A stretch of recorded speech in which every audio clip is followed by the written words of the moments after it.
ভাই,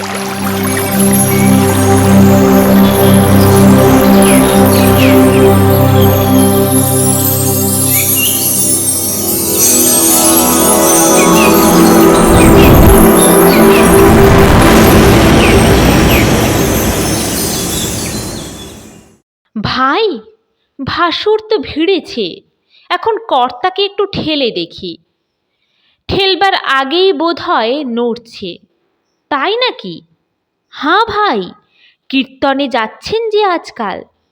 কথা হচ্ছে দুই সইতে, সতীশ জোয়ারদারের স্ত্রী আর শ্রীশ দত্ত স্ত্রীতে। দুজনের নামই কুসুম কুমারী।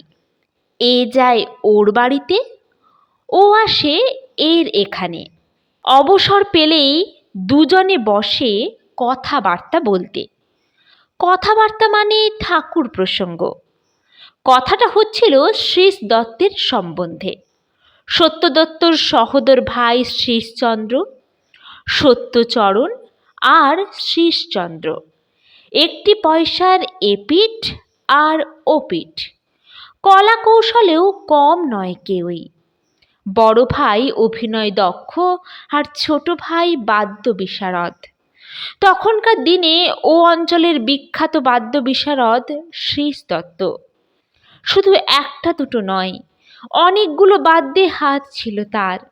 তার মধ্যে সেতার, বেহালা আর তবলার ছিল ওস্তাদ। অবশ্য তবলচি হিসাবে দাদারও কিছু খ্যাতি ছিল। শ্রীশচন্দ্র দাদার থেকে 3 বছরের ছোট। শ্রীশচন্দ্রের বৈঠকখানাটা যেন বাদ্যযন্ত্রের একটা দোকান। যেদিকে তাকাও সেদিকেই যত্নরক্ষিত সাধের যন্ত্র সব, সেতার, এসরাজ, বেহালা, তানপুরা, সরোদ, পাখোয়াজ, বায়া, তবলা ইত্যাদি। কোনোটার 2 সেট, কোনোটার আরও বেশি। মাঝখানে বসে মধ্যপবপু একহারা মানুষটি। মাইকেলি কাটির ঘন কুঞ্চিত কেশ, মাঝখান দিয়ে নিখুঁত টেরি, মেজাজে নিয়মিত পানীয়ের আমেজ, চোখে সুরসাধনার স্বপ্নরাজ্য। তাদের উপর দিয়ে খেলিয়ে চলেছে মৌনী মনের বাণী বেদনাটুকু। আপন মনে অর্চনা করে চলে কল্পলোকের সুর বিগ্রহের। যখন বাড়িতে থাকে তখনই এই বাপ ঠাকুরদার সম্পত্তির উপরেই প্রধান নির্ভর। চাকরিও একটা করে, সেটা হলো কুষ্টিয়া সাব ট্রেজারির পোদ্দারি। সারাদিন টাকা গোনে আর সকাল সন্ধ্যা চলে বাদ্য সাধনার ব্যাপার। সাগরেদেরও অভাব নেই। দুবেলায় বিশিষ্ট ভদ্রলোকেরা আসছে নানা রকম বাদ্য শিখতে। যখন একলা থাকে তখন তন্ময় ভাব। বাজাতে বাজাতে বাহ্য সংজ্ঞা হারিয়ে যায়।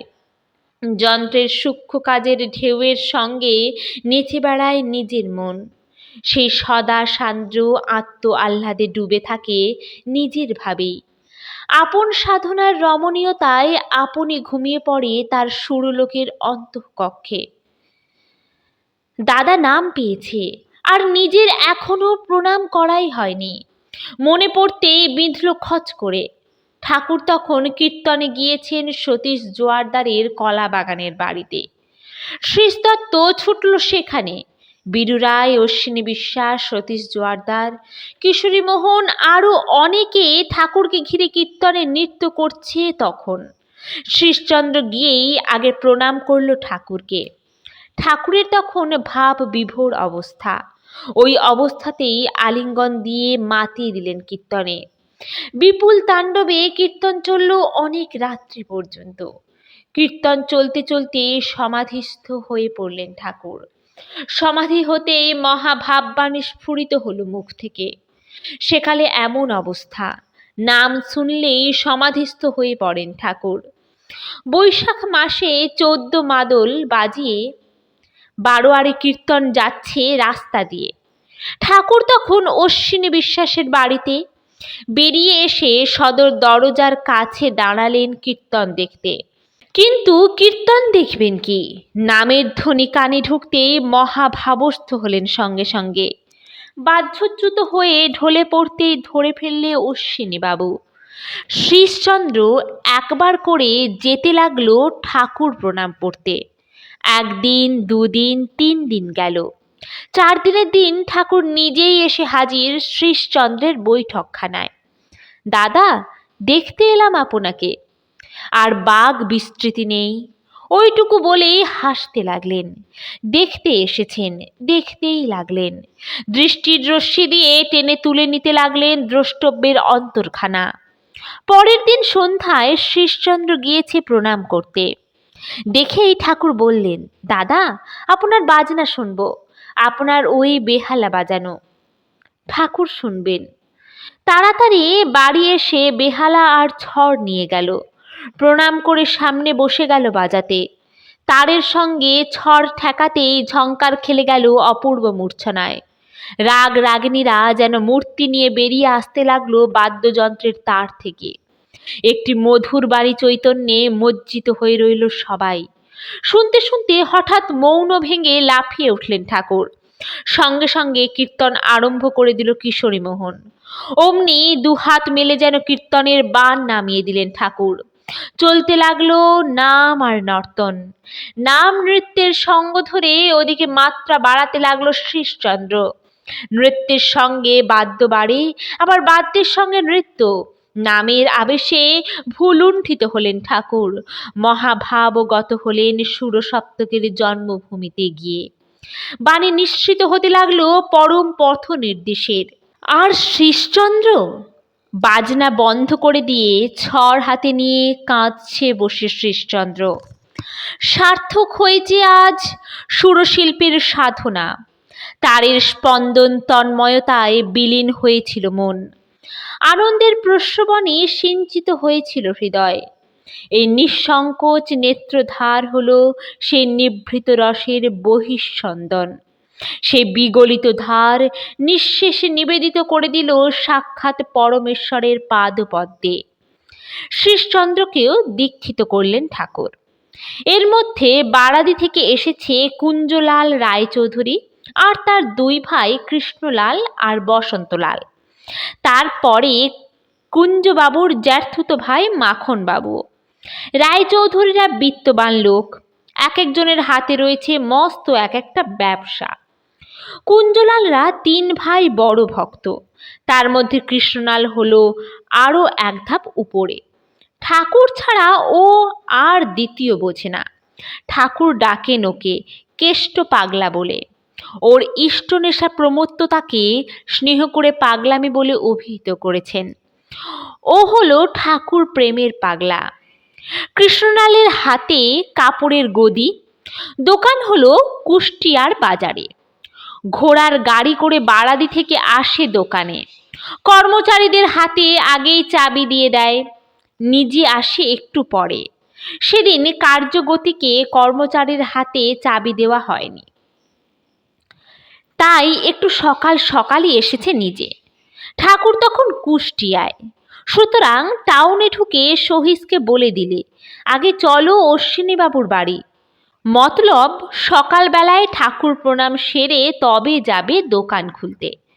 কৃষ্ণলাল সামনে যেতেই ঠাকুর বললেন, কেষ্টা এসেছিস? বেশ ভালোই হলো।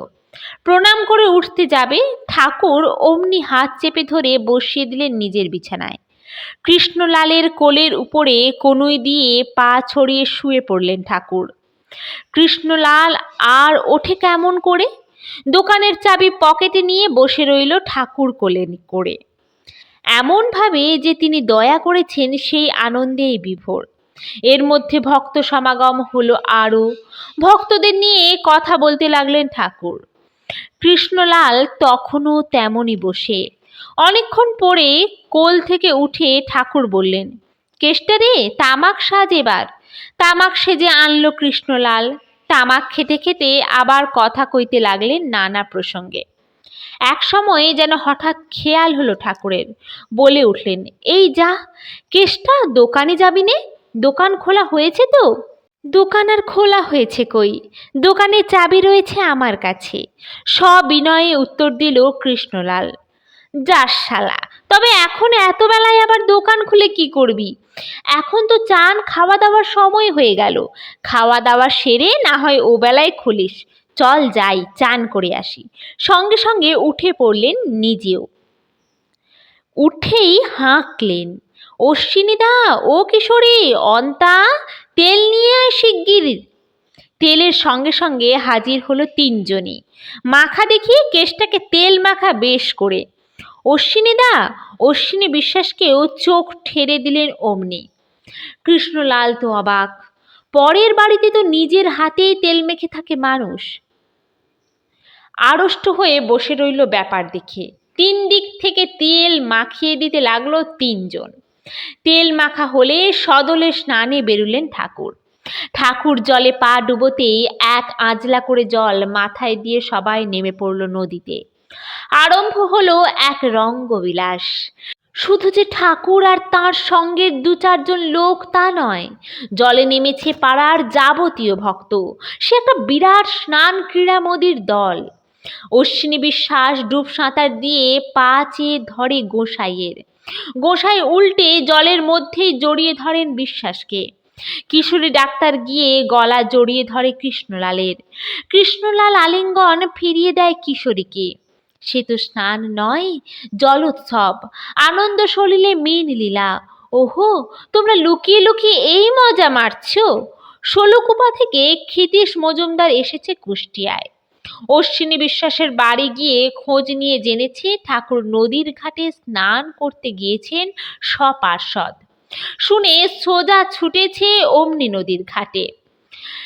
তীরে দাঁড়িয়ে জল মাথায় নিয়ে চরণ বন্দনা করল ক্ষিতীশচন্দ্র। আজ কি অপূর্ব যোগাযোগ! চক্ষু ধন্য হয়ে গেল এই লীলা দর্শনে।